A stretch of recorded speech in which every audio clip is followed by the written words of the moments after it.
So, you want to create a digital story.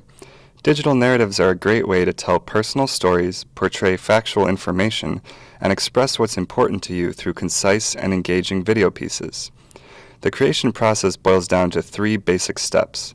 The first step is to write your script. Actually, the first step is having experiences in your life, but hopefully you've already done that part. I would also recommend creating a storyboard to start planning which images or video clips you want to show while you tell each part of your story. The second step is to gather your materials. This involves recording your voiceover, and I would encourage you to try to use an external microphone in a quiet room, not your laptop's internal mic. Audio quality makes a big difference to the impact of your piece. Audio quality makes a big difference to the impact of your piece. This step also includes gathering your images or video clips. You can search the Creative Commons for copyright-free images, videos, music, and sound effects.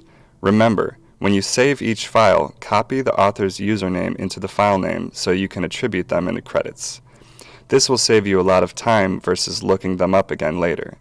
Check out digitalstory.osu.edu/resources for some great websites to search. The final step, where this video will focus, is bringing your materials together in video editing software and timing the lengths of your photos to match your voiceover. I'll show you the basics in Imovie and Windows Movie Maker. We'll start with Imovie. I'm going to show you the basics of constructing your story and cover some common pitfalls so you can avoid them. Okay, now this is really important. Before you start importing your media into any editing software, make sure that your files are organized and named the way you want them. Having a folder for your project with all your files neatly named and organized not only saves you the headaches of searching for things, but it is essential to keep things in the same place with the same name after you import them, because if you move or rename the file, iMovie will still be looking for it in the original location and you'll get errors. If you're using iMovie from iLife 08 through iLife 11 with version 9, I'm going to recommend doing the free upgrade to Maverick's operating system because iMovie version 10 is a lot easier to use. Having said that, I'm going to show you the previous version of iMovie because it's a bit less intuitive. When you first open iMovie, you want to start with a blank new project, no theme. Next, you can begin to drag and drop your images into the timeline where you see the drop zones. They'll come in at 4 seconds each by default, but that's pretty quick to show anything while you talk about it, and you'll probably want them longer than that. You can double-click an image to bring up the inspector. From here, you can increase the duration. To save yourself some time, you can apply this change to all stills in the timeline. This will also affect new stills you bring in. This is a great time saver because it's easier to trim clips shorter than it is to manually increase their duration. However, you must turn this checkbox off before you can trim clips by selecting parts of them and hitting the delete key. When you've brought in all your images, you're ready to bring in your voiceover. When you drag your audio file over, place it on your first image and look for the green plus sign. This creates an audio track that you can then move around and split in the timeline. If you drag your audio file over the background and it changes color, it cannot be moved or edited easily. This is meant for background music that goes over the entire piece, but I don't recommend this method. If you do this by accident, you can always press Command-Z or go to Edit Undo. You can add your voiceover and music tracks over a clip the same way, and then move them, trim them, and split them at the point where the playhead rests by going to Clip, Split Clip, or using the keyboard shortcut Shift-Command-S. You can use this to create dramatic pauses. So I'm hitting the spacebar on my keyboard to pause and play, and then selecting and deleting parts of the images to get the timing right. You can also add transitions by dragging them between clips like so. And you can add titles before, between, or on top of clips.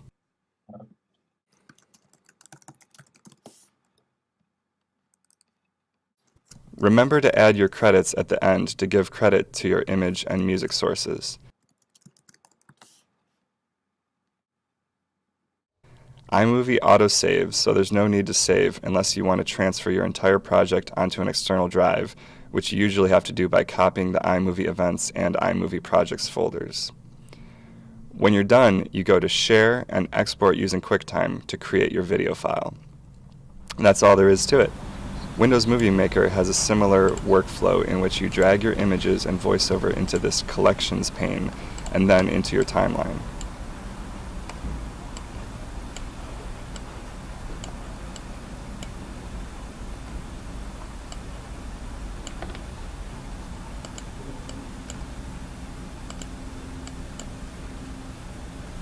Remember not to move, delete, or rename them after you import them, or Movie Maker will get confused. Also, with Movie Maker you only get one track of audio. If you want to have music simultaneously with your voiceover, you have to combine them in an external audio editor like Audacity. Or after you finish editing your story with your voiceover, you can export it, then re-import your video, add the music, and export again. You can add your credits by going to Edit Movie, Make Titles or Credits in the Tasks, and Add Credits at the end. When you're done, click Done, Add Title to Movie.